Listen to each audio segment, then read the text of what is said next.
Okay, so yesterday, Genshin Impact dropped drip marketing for Not Cry characters. I waited until today because I knew they would have more. Let's take a look at what we can learn Lauma, Aino, and Flins, whose name is interesting. Okay, so first we have Lauma, Evermoon's Sacrament Song, Maiden of the Grove. Um, and we are like very confused because she looks a bit like an elf fae, but I don't think she is. She's at least not associated with the Snowland fae, right? So though they are let me start again. Though they are the indigenous residents of the land, the Frostmoon Scions do not seem to fit in with the Nodcry of today. They are too ancient, too stuck in their ways, too rooted in worship of a god that they've never seen. They believe that the wintry woods are their shield and sanctuary, and that the light of the full moon can dispel all that ails. They pray to the moon, on their lips an eternal refrain: O goddess of the frost moon, when will you answer our wishes? And when they receive only silence, they turn and ask again: O lady moonchanter, when will the goddess of the frost moon answer our wishes? Thus did Lauma step out from beneath the shade of the trees into the light of the moon. Thus did the congregation bow before her radiant antler crown and silver-blooded totem. Thus was she anointed the agent for an absent god. And that's very fascinating. It almost gives like a hint that she didn't exactly want this role, but she had to kind of step up. For some reason, it kind of reminds me of Kokomi a bit. Um, and I'm curious about what her story is. There's just a little bit of a sense that she didn't want this, but she feels a sense of duty and responsibility. If we look here, time for the nice full view, right, of her everything, I guess. So I feel almost like they got away with belly button this time because they put like a little moon symbol here and then kind of incorporated it with part of the design. I don't know. That's just my personal take on it. I still really do like her design, although her boobs look even more massive here. Um, her the flowers that are around her are really, really pretty though. And I love the antlers. I really enjoy like these antlers, right? And of course the elfin fairy ears. I don't know. I like her design generally. I do think they went a bit overboard with the booba, personally. Looks like me a bit. Yeah, I've also seen that she looks like Acheron, and I can see that too. Yeah, she looks a little bit like my general model design, but it's not that hard, I guess, because it's just like long black hair and pink eyes. Um, but she actually does look quite a bit like my 3.0 model. So we'll see. We'll see. But yeah, she's very, very pretty. You're definitely gonna pull. I think I will too. It's so hard to like not pull, to be honest. I think I'm gonna end up pulling. She is a dendro character. All right, let's see what is said here under the quotes from other characters that we usually get. Under our Moonchanter's most benevolent watch, no innocents or animals shall come to harm. Or so I would like to say, but should the law of the jungle fall away, some sharp-fanged beast will surely be starved to the taste of flesh. From Nefer, who is our new Sumeru character in Nodcry, and who seems to be a snake. She has like the imagery of a snake. I feel like they're gonna have an interesting dynamic, right? A snake and a deer, because yeah, I like that Nefer seems to point out that this, I guess, ideal or idyllic image of like a peaceful, harmonious forest or whatever is a bit problematic for predators, right? Which she herself might be. So I'm curious. I'm curious what kind of relationship they're gonna have and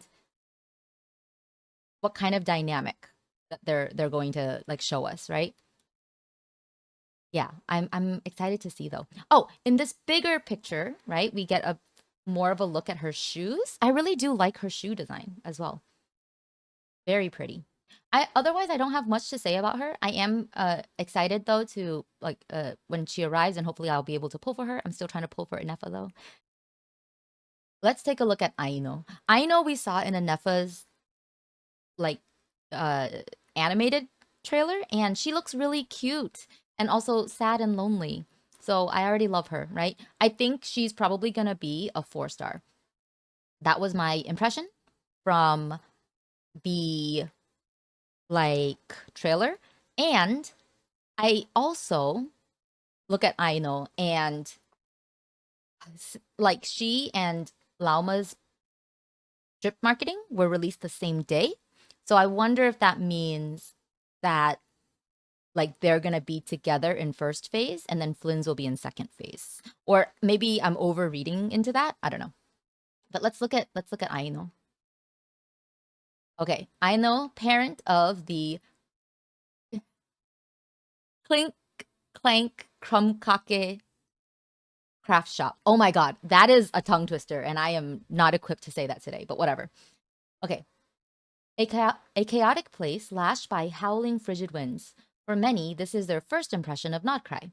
But once you familiarize yourself with its rules and patiently explore the land, you'll come to know that it is full of marvelous, wonderful things as well. As you shop, you may meet a robot girl making purchases like anyone else, while the clankings of curiously shaped foundries echoes through the markets. That must be Inepa. If you're lucky, you may also catch a glimpse of robots speeding by. Ask around and you'll learn that these are all Aino's creations. If this piques your curiosity and you wish to meet this genius inventor, it's no tall order.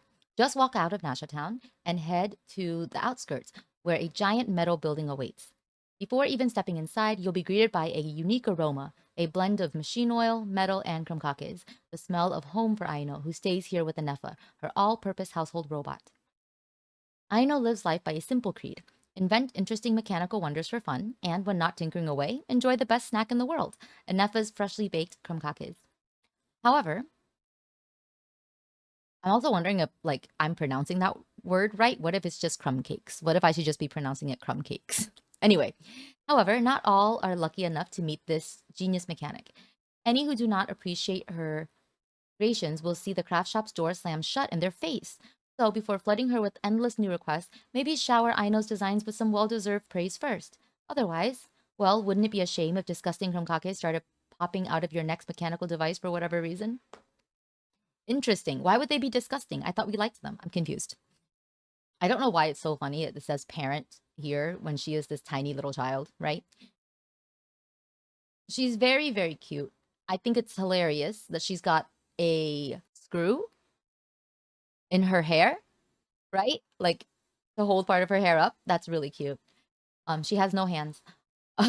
Also, this tail is fascinating. Why does she well, I guess like it's fine. I mean, a mechanical tail, we have seen one already on Escoffier. But this is such a cute little mechanical tail, right? She looks adorable. I hope she's free. I hope she's a unit that they give us for free as well, so that we're not just having to pull for her on banner, right? Um, but yeah, overall, absolutely adorable design. I really think she's so cute. And I don't think that's hard though. I think it like all of their like little kid character designs have been pretty great, right? I don't think there's a single one that's really been like a horrible miss. She is free. Yeah. I would hope so.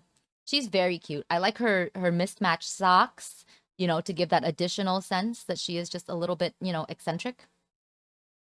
Let's see here. The quote for hers is very short. You wish to know how to make friends with Aino.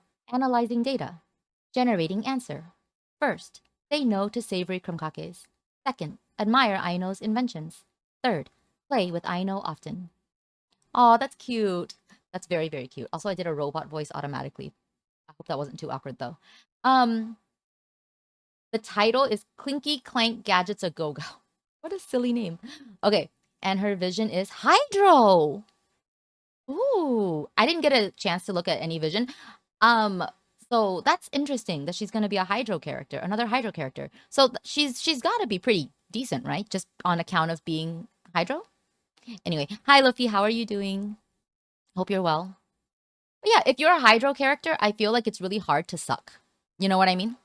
Unless you're a Hydro Traveler.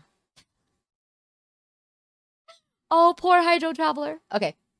All right. And finally, we have he is him, the man himself. I'm just kidding. That's actually Varka. But we have, oh my god, what is this name? Okay. Kirill Chudomirovich Flins. Oh my god. Okay. Shadowy lights, stranger whites. What? What? Um, a Ratnik of Notcry.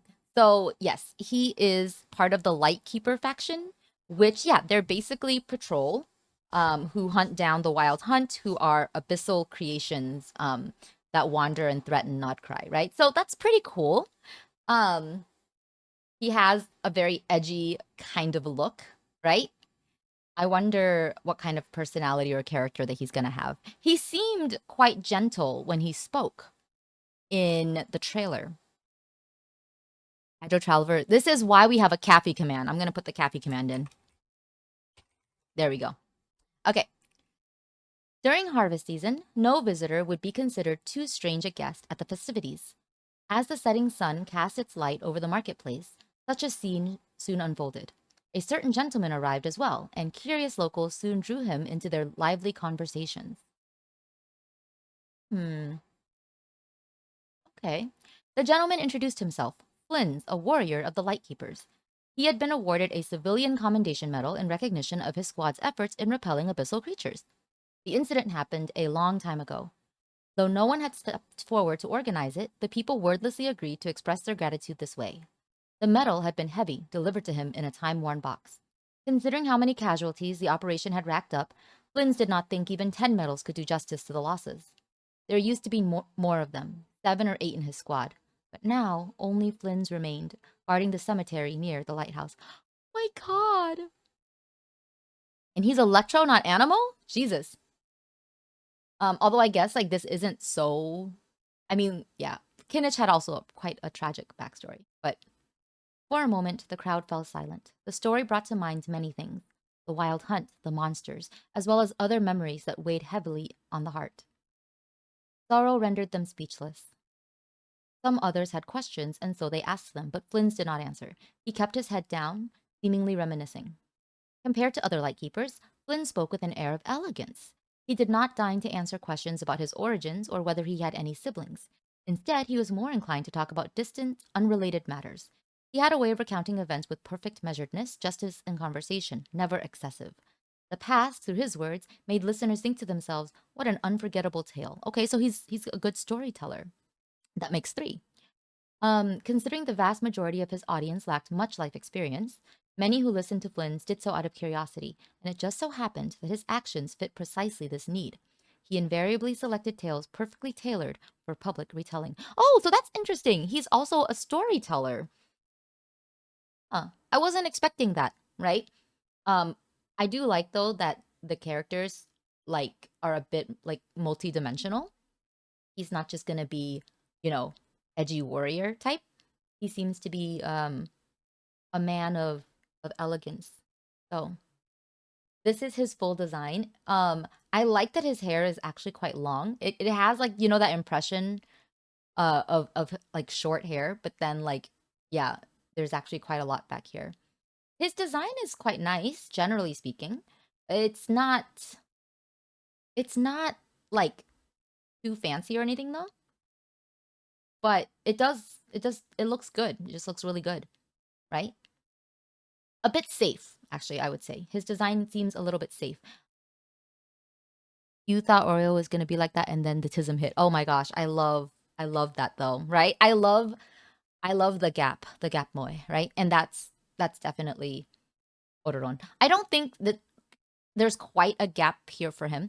Actually, in terms of being, well, I don't know if I would call Diluc super elegant, but you know, he's a man of stature, right? So in that sense, they might be a little bit more similar, right? I'm curious, like even his personality here seems quite mysterious. So I guess we'll find out what kind of person he has, what kind of personality he shows us, right? Okay, so let's look here at the quote. It is from Iluga, who we don't know yet. I looked up the name Iluga, and it has Norse origins. But the word that it derives from means sickly, which makes me curious about that character. Um, and then I also saw something about like Swedish like background. I don't know. We don't know who Aluga is, so we'll see. Okay, Sir Flins lives in a lighthouse, far away from here. He's decisive in action and seems quite tactically adept, or so I hear. Sorry, I can't say for certain. I'm a new joiner and have never worked with him directly. Everything I've heard comes from the Starshina. I do not know if I pronounced that word correctly. You want to know what I think about him? I suppose he's a man with many stories. Don't you find it strange how a warrior like that carries himself with such a refined air? And then there's his expertise in using his eloquence to get what he wants. Okay, I think this is interesting. So first of all, Aluga is a new joiner, I assume, to the Light Keepers. So he might have a more like, or she, sorry, might have a more rookie-ish like character appeal. Like later, we'll see. And again, we don't know if Aluga is a he or a she. The issue with like guessing, right, is that before we thought Nubiette was gonna be a woman, and Nubiette was not. So I'm hesitant now to like, say for sure if this name is like, feminine or masculine. But Starshina seems to be another uh character or with a position or something. I don't know. And then again, we have like this mysterious air. I think we're gonna find an interesting backstory for him because he's a warrior, yeah, with a refined air, with elegance. But he also seems to be quite manipulative, using his eloquence to get what he wants. So yeah, Flins. Yeah, I'm actually quite intrigued now. I'm actually really intrigued now. So I was hoping that like maybe I wouldn't want to pull for Flins, but I might. And here's the thing, he's Electro, and I just don't have a great track record with Electro characters. So if I'm not able to pull for him, or if like we get a sign that what's coming after him is more important for me to save for, maybe I'll like get him on a rerun, even though I'm not great at doing that. Um, but he does seem really interesting, actually. Having read both of these, I admit, aside from looking cool, I really didn't have much of an interest in him. But after seeing this, right? Um, yeah, for some reason it makes me more curious. So yeah, does anybody else want him, or is this just for the girlies and the gays? Actually, no. I saw a lot of guys were really curious about him. When when the trailer was released, right? So I'm sure that's more than just the girlies and the gays. Okay, so that was it for the new drip marketing of the characters. I want every single one of them. I don't think I'll be able to get them all. We're just gonna have to see. We're just gonna have to pray and hope, right? I still have to do the new event, so maybe that'll give me enough to at least pull enough soon.